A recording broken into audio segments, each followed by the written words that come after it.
26 सितंबर 1932 British India के Punjab province के एक छोटे से गांव में गुरुमुख सिंह और अमृत कौर के घर मनमोहन नाम के एक लड़के का जन्म होता है, जो आगे चलकर भारत की तकदीर बदलने वाला था।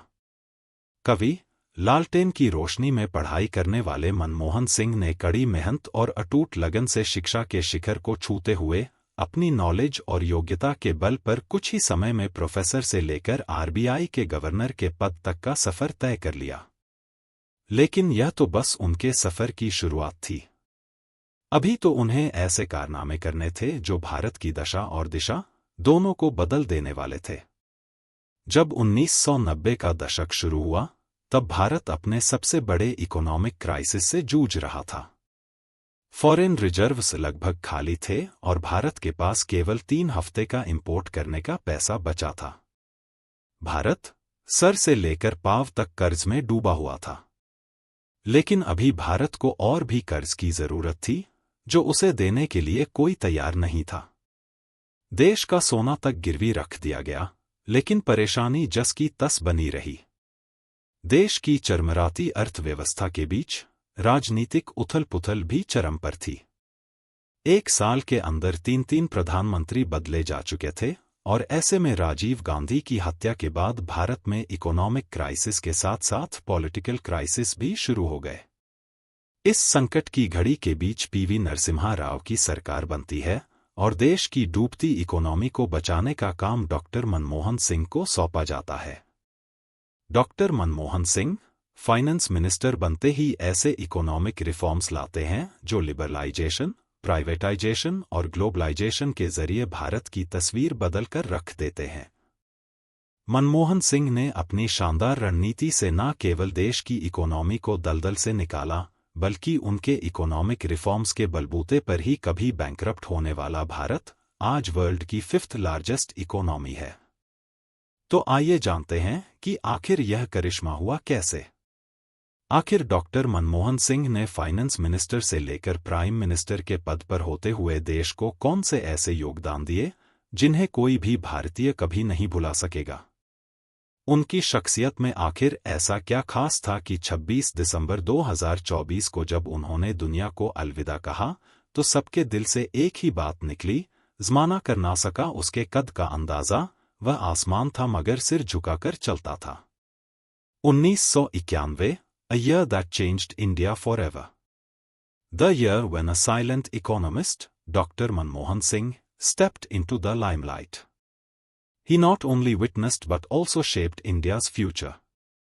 कभी सोने की चिड़िया कहे जाने वाले भारत को अंग्रेजों ने अपने 200 साल के राज में इस कदर लूटा कि साल 1947 में देश अंग्रेजों की गुलामी से तो आज़ाद हो गया, लेकिन आर्थिक आज़ादी के लिए उसे एक लंबा सफ़र तय करना पड़ा। आज़ादी के बाद इंडियन लीडर्स एक एक कदम संभल कर रख रहे थे।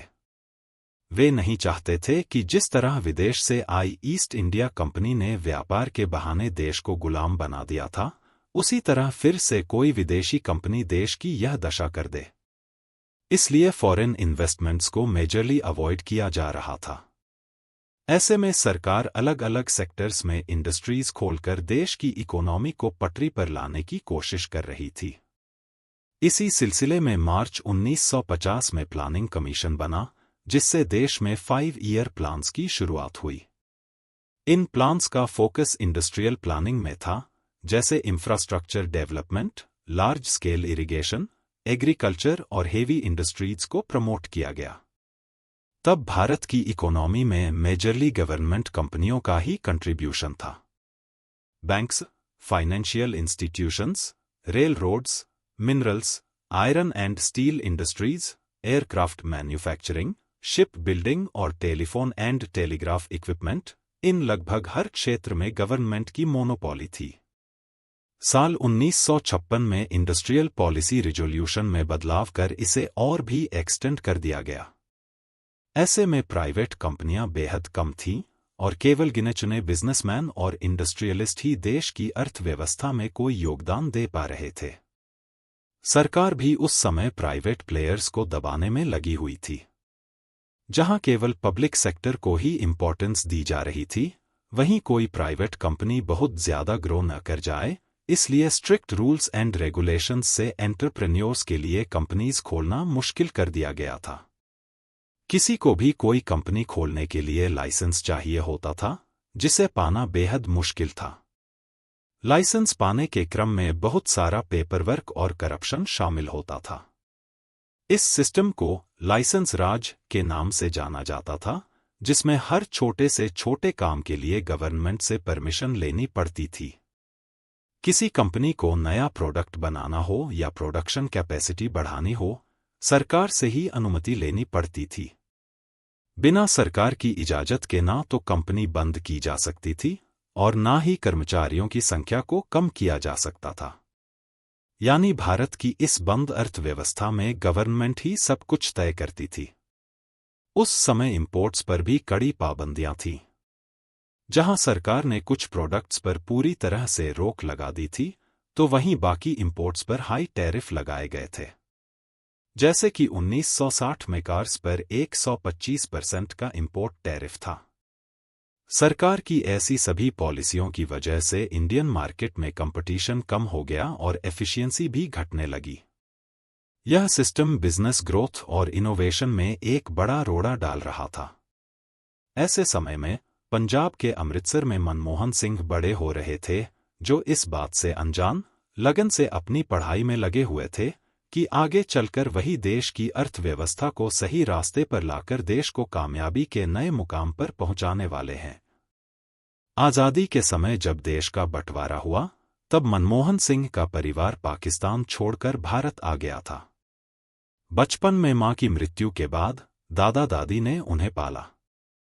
शुरू से ही पढ़ाई में उनकी इस कदर रुचि थी कि गांव में बिजली ना होने के बावजूद वह रात में लालटेन की रोशनी में पढ़ाई करते थे।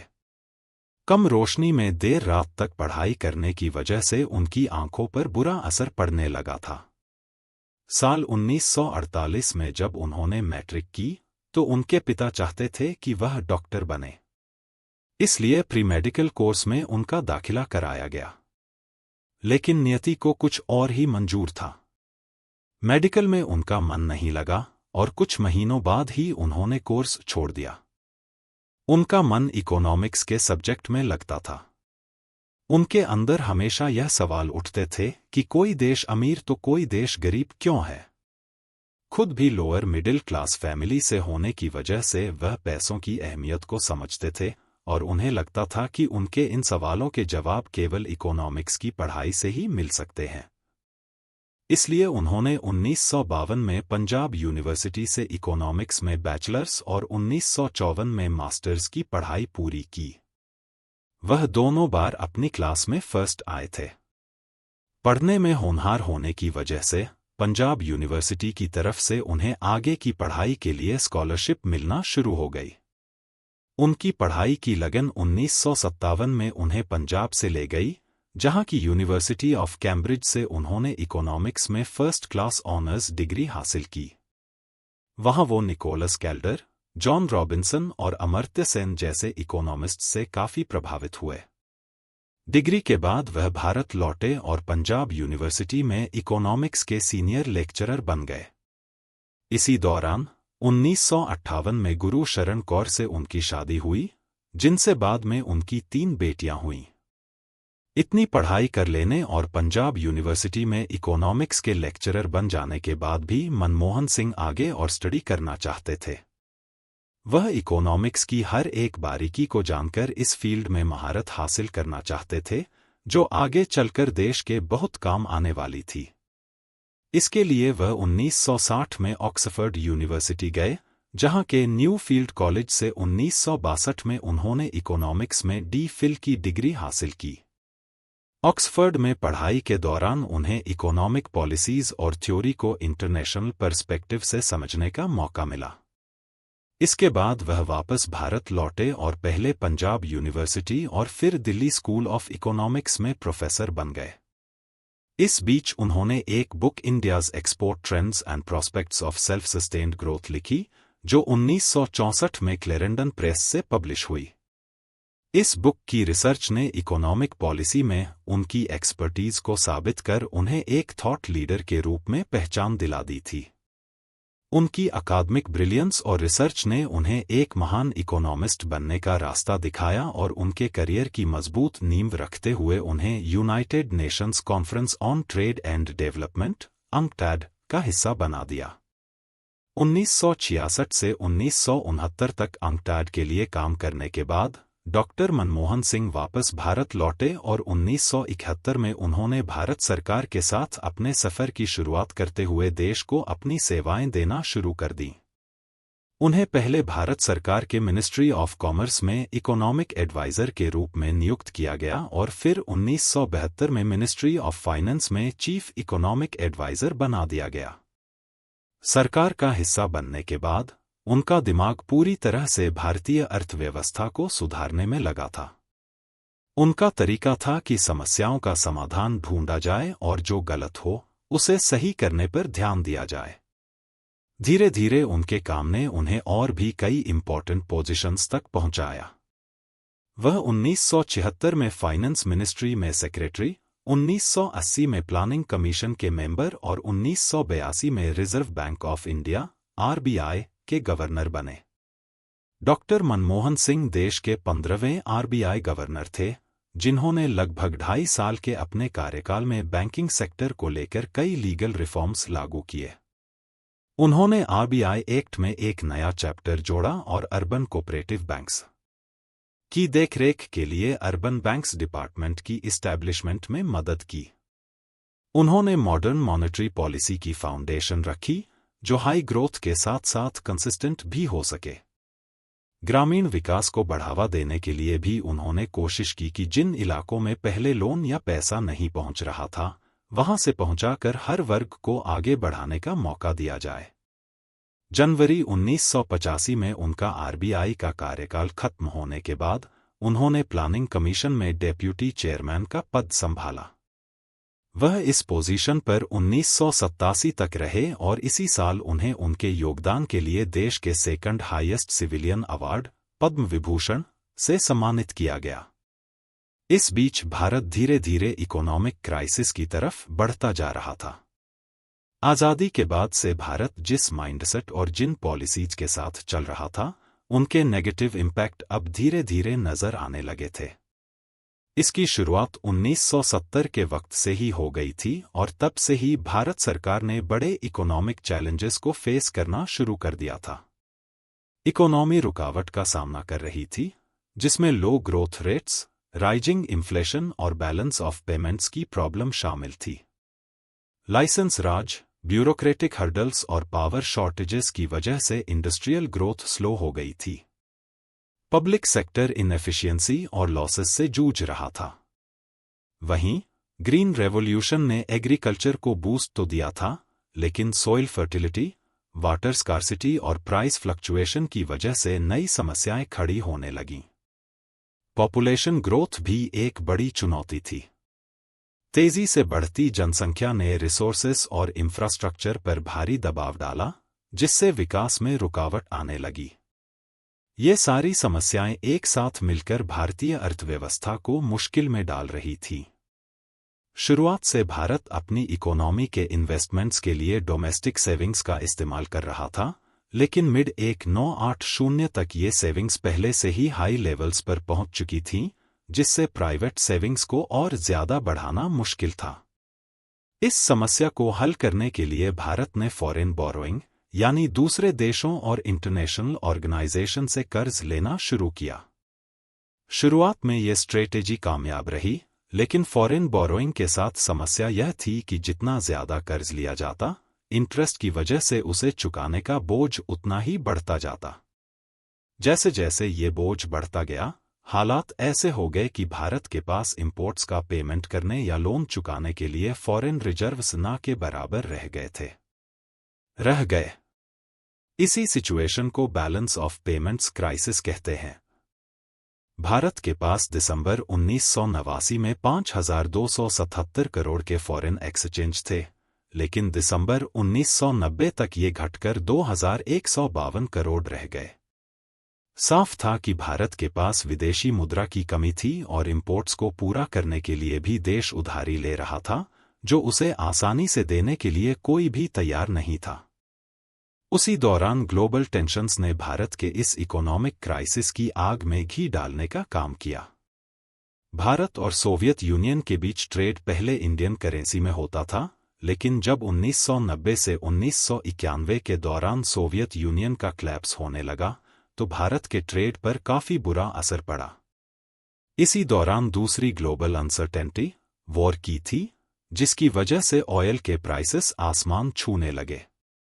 ऑयल का इंपोर्ट महंगा हो गया और भारत को ज्यादा खर्चा करना पड़ा। युद्ध से पहले भारत तेल के इंपोर्ट पर हर महीने 500 करोड़ खर्च कर रहा था, लेकिन युद्ध शुरू होने के बाद भारत को हर महीने 900 करोड़ खर्च करने पड़ रहे थे।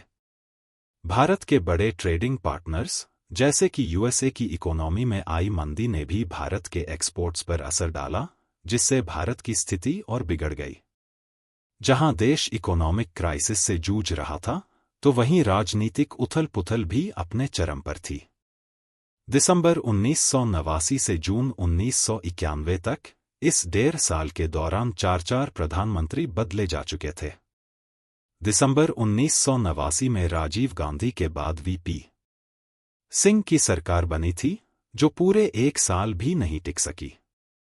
नवंबर 1990 में वीपी सिंह के बाद चंद्रशेखर ने प्रधानमंत्री का पद संभाला। तब यशवंत सिन्हा फाइनेंस मिनिस्टर बने। जब उन्होंने भारत की फॉरेन एक्सचेंज की स्थिति को देखा, तो उनके होश उड़ गए। सिचुएशन बेहद खराब थी। जनवरी 1991 में भारत के पास केवल $1.2 बिलियन का फॉरेन एक्सचेंज रिजर्व था, जो जून तक आधा हो गया। इसका मतलब था कि इंडिया लगभग 3 हफ्ते के इंपोर्ट्स को ही कवर कर सकता था। स्थिति इतनी गंभीर हो गई थी कि भारत डिफॉल्ट होने के कगार पर था। सरकार ने उस कठिन समय में इंटरनेशनल मॉनेटरी फंड (IMF) का दरवाजा खटखटाया। लेकिन समस्या यह थी कि IMF से मदद लेने के लिए अमेरिका का सपोर्ट जरूरी था, और अमेरिका भारत को आसानी से समर्थन देने को तैयार नहीं था। ट्विस्ट तब आया जब गल्फ वॉर के दौरान अमेरिका को इंडिया की जरूरत पड़ी। अमेरिका चाहता था कि भारत अमेरिकन एयरक्राफ्ट्स को अपने एयर बेसिस पर रिफ्यूल करने की इजाजत दे, ताकि अमेरिका को इराक के खिलाफ लड़ने में आसानी हो और उसका समय बच सके। सुब्रमण्यम स्वामी उस समय कॉमर्स मिनिस्टर थे, जिन्होंने अमेरिका के स्टेट डिपार्टमेंट से बातचीत की और इंडिया के एयर बेसिस अमेरिका के लिए खोलने पर सहमति दे दी। नतीजा यह हुआ कि जिस दिन पहला यूएस एयरक्राफ्ट इंडिया में उतरा, उसके 4 से 5 दिन के भीतर ही IMF ने इंडिया के बेलआउट पैकेज पर दस्तखत कर दिए। यह चंद्रशेखर और सुब्रमण्यम स्वामी की डिप्लोमेसी का नतीजा था, लेकिन इसमें इंडिया की इकोनॉमिक कंपल्शन भी झलकती थी। IMF के अलावा कोई भी इंडिया को लोन देने को तैयार नहीं था।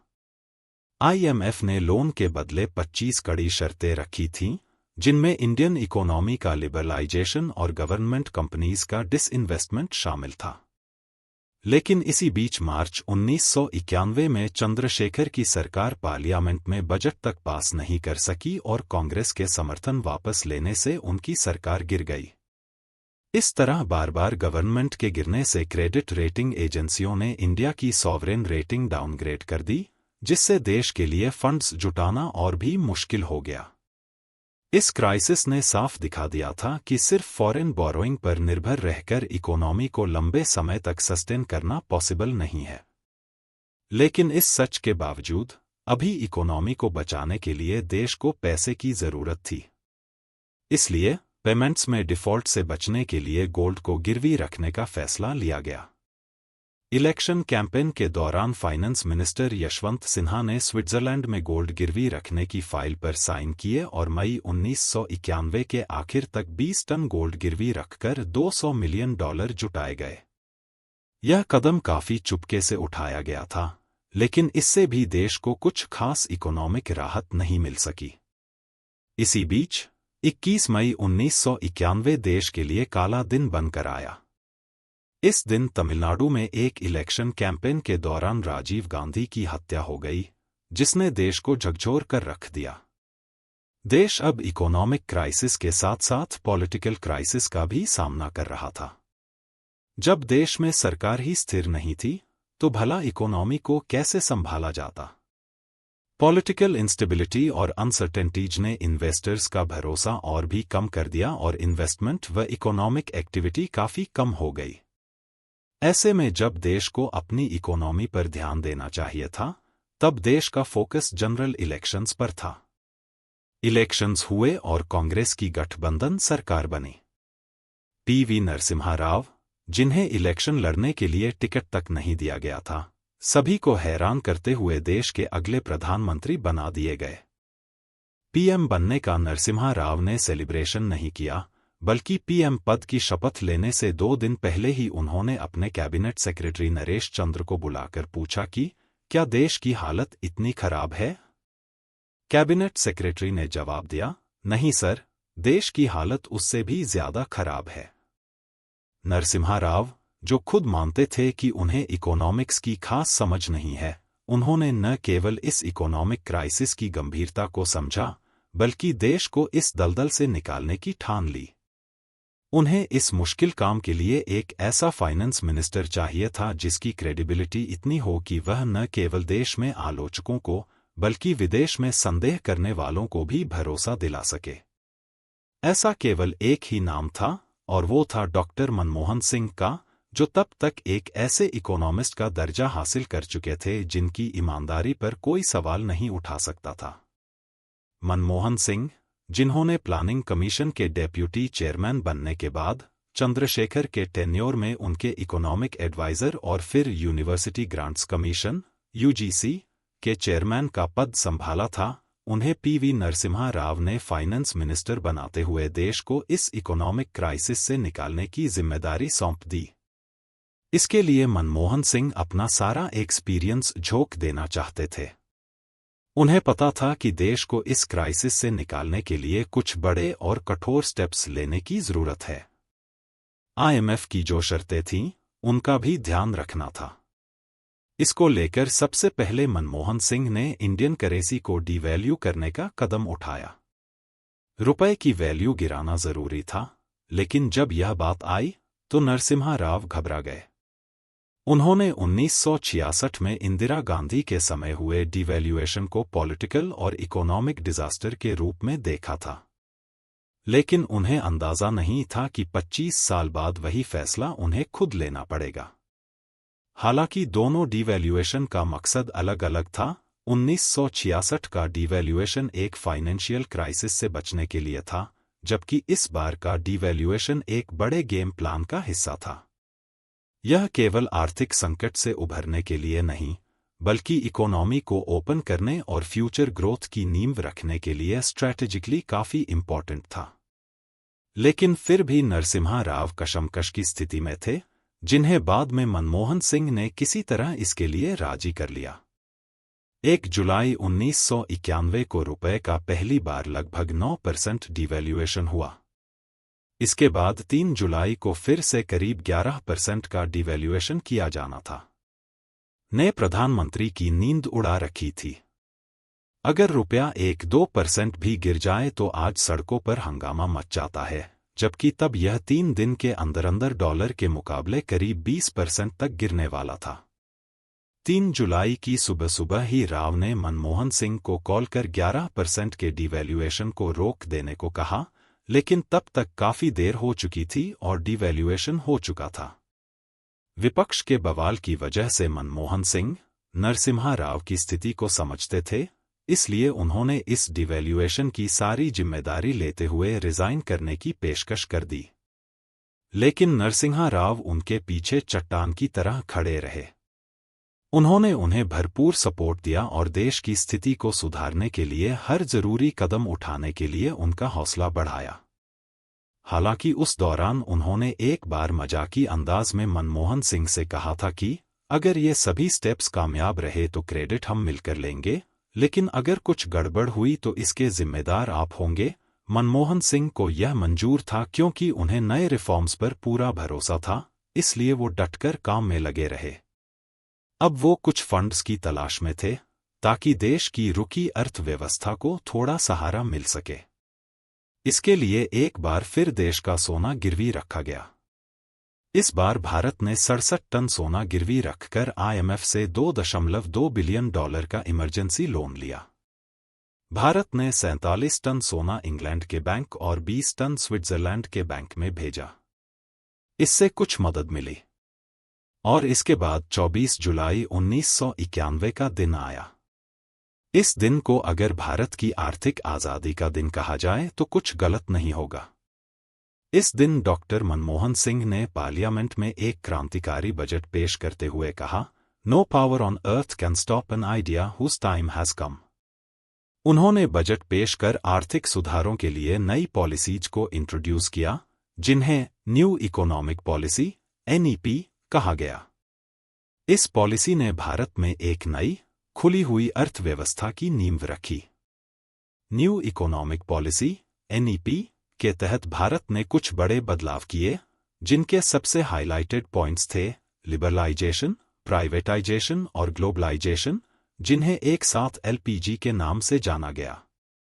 सबसे पहले लिबरलाइजेशन के तहत इंपोर्ट टैरिफ कम किए गए, लाइसेंस परमिटराज के दौर को खत्म कर कंपनियों को कई तरह की पाबंदियों से आज़ादी दी गई, ताकि ज्यादा कंपटीशन हो सके और एफिशिएंसी बढ़ सके।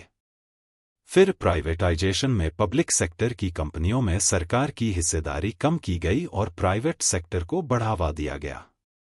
ग्लोबलाइजेशन के तहत भारत ने अपनी इकोनॉमी को फॉरेन इन्वेस्टमेंट और व्यापार के लिए खोल दिया। इसके अलावा फिस्कल और मॉनेटरी रिफॉर्म्स किए गए, जिसमें टैक्स सिस्टम को आसान किया गया, फिस्कल डेफिसिट को कम किया गया और इन्फ्लेशन को कंट्रोल करने के लिए मॉनेटरी पॉलिसी में बदलाव किए गए।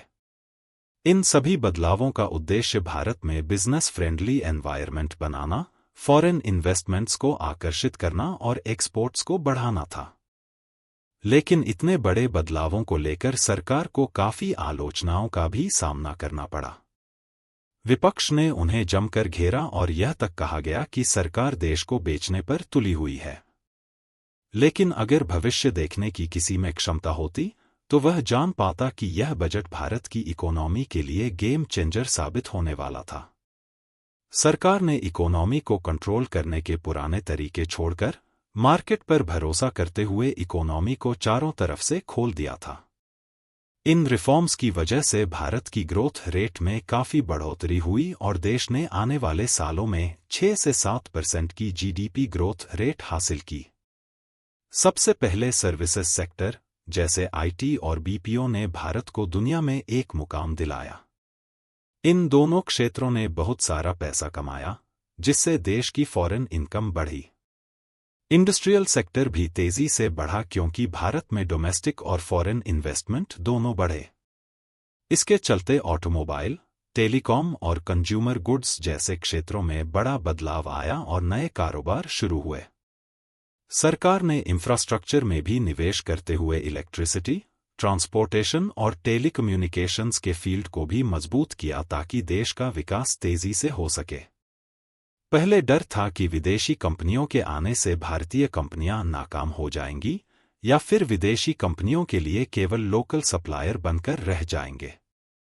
लेकिन इन रिफॉर्म्स के चलते भारतीय कंपनियां फलने फूलने लगीं। करोड़ों नई नौकरियां मार्केट में आईं और करोड़ों लोग गरीबी रेखा से पहली बार ऊपर उठे। मनमोहन सिंह 1996 तक देश के फाइनेंस मिनिस्टर रहे। उन्होंने अपने बोल्ड इकोनॉमिक रिफॉर्म्स से इकोनॉमी को नई दिशा देकर इंडिया को ग्लोबल इकोनॉमिक पावरहाउस बनाने की नींव रख दी। उनकी पॉलिसीज इतनी कारगर थीं कि आगे की सरकारों ने भी इन्हें कंटिन्यू किया, जिस वजह से भारत न केवल इकोनॉमिक क्राइसिस के दलदल से बाहर निकला बल्कि कामयाबी के ऊंचे मुकाम को छूते हुए इतनी तरक्की की कि भारत आज दुनिया की 5वीं सबसे बड़ी इकोनॉमी है और जल्द ही दुनिया की 3rd लार्जेस्ट इकोनॉमी बनने की तरफ भारत तेजी से अग्रसर है। 1998 के बाद 6 सालों तक विपक्ष में रहने के बाद साल 2004 में सत्ता की चाबी फिर से कांग्रेस की अगुवाई वाली UPA के हाथों में आ गई। सोनिया गांधी उस वक्त कांग्रेस की प्रेसिडेंट थी। माना जा रहा था कि वही प्रधानमंत्री बनेंगी। विपक्ष लगातार इस बात को उछाल रहा था कि 100 करोड़ से ज्यादा आबादी वाले देश में एक विदेशी महिला प्रधानमंत्री बनने जा रही है। बीजेपी की नेता सुषमा स्वराज ने तो यहां तक ऐलान कर दिया था कि अगर सोनिया पीएम बनी तो वह मुंडन करा लेंगी और सांसद पद से इस्तीफा दे देंगी। उस समय गांधी परिवार भी कंफ्यूजन में था।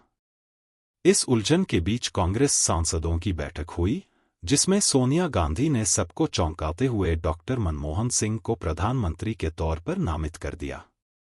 जिसके बाद 22 मई 2004 को डॉक्टर मनमोहन सिंह ने देश के प्रधानमंत्री पद की शपथ ली। क्रिटिक्स के हिसाब से सोनिया गांधी ने मनमोहन सिंह को प्रधानमंत्री जरूर बनाया था, लेकिन उन्हें वास्तविक सत्ता नहीं सौंपी थी। उनके तमाम फैसलों में सोनिया गांधी का इंटरफेरेंस होता था। हालांकि इन आलोचनाओं से इतर, मनमोहन सिंह का पहला कार्यकाल बेहद शानदार रहा, जिसमें आधार, मनरेगा, आरटीआई और राइट टू एजुकेशन जैसी स्कीम्स लॉन्च हुईं, जो आज भी बेहद कारगर साबित हो रही हैं। उनका पहला term Indo US civil nuclear deal को लेकर उनकी कमिटमेंट के लिए भी याद किया जाता है। 2009 में फिर से लोकसभा चुनाव हुए। यूपीए को 262 सीटें मिलीं और इस बार फिर से मनमोहन सिंह की ईमानदारी और उनकी मजबूत नीतियों की वजह से उन्हें ही प्रधानमंत्री बनाया गया। उन्होंने इस बार इंटरनेशनल इंस्टीट्यूशंस पर वेस्टर्न पावर्स के दबदबे को कम करने के लिए ब्रिक्स की स्थापना में अहम भूमिका निभाई, जिसमें ब्राजील, रूस, भारत, चीन और साउथ अफ्रीका ग्लोबल मंच पर एक साथ आए। लेकिन इसके बावजूद उनका दूसरा टर्म इतना स्मूथ नहीं रहा। उनकी सरकार को काफी घोटालों के इल्जाम से गुजरना पड़ा। 2G स्पेक्ट्रम, कॉमनवेल्थ गेम्स और कोल ब्लॉक एलोकेशन स्कैम्स जैसे बड़े करप्शन आरोपों ने उनकी सरकार की इमेज को नुकसान पहुंचाया। वहीं 26/11 जैसे टेररिस्ट अटैक के खिलाफ कोई सख्त कदम न उठाने के लिए भी उनकी सरकार को आलोचना झेलनी पड़ी। सोनिया गांधी के हस्तक्षेप की वजह से उन्हें कभी रिमोट कंट्रोल वाले पीएम कहा गया, तो कभी उनके कम बोलने की वजह से उन्हें मनमोहन की जगह मौन मोहन कहकर मजाक बनाया गया। लेकिन यह सब कुछ उन्होंने एक मुस्कान के साथ सहा। वो बेशक शांत स्वभाव के व्यक्ति थे, लेकिन जब बोलते थे तो अपनी बातों से हर किसी को लाजवाब कर देते थे। संसद में कई बार उन्होंने अपनी हाजिर जवाबी से विपक्षियों को चुप कराया था। वह कहते थे कि हजारों जवाबों से अच्छी है मेरी खामोशी। ना जाने कितने सवालों की आबरू रखी। विदेशी दौरों पर दुनिया भर के बड़े लीडर्स के बीच उनकी पहचान सबसे ज्यादा पढ़े लिखे नेता की थी। देश के साइंटिस्ट और प्रेसिडेंट रहे एपीजे अब्दुल कलाम से लेकर अमेरिका के फॉर्मर प्रेसिडेंट बराक ओबामा तक, सब उनकी समझदारी के मुरीद थे। मनमोहन सिंह का करियर अवार्ड्स और ऑनर से भरा हुआ था। उन्हें Padma Vibhushan, Jawaharlal Nehru birth centenary award और finance minister of the year के लिए एशिया मनी अवार्ड और यूरो मनी अवार्ड समेत कई बड़े सम्मान दिए गए। वो 1991 से लेकर 2024 तक राज्यसभा के मेंबर रहे। जब 26 दिसंबर 2024 को उन्होंने आखिरी सांसें लीं, तब देश को रह रह कर उनकी 2014 की आखिरी प्रेस कॉन्फ्रेंस याद आ रही थी, जिसमें उन्होंने कहा था, I honestly believe history will be kind to me than the contemporary media, and for that matter, the opposition parties in parliament. उनका एक एक शब्द सच था, और इतिहास उन्हें हमेशा उनकी विजनरी सोच, ईमानदारी, मेहनत और विनम्रता के लिए याद करेगा।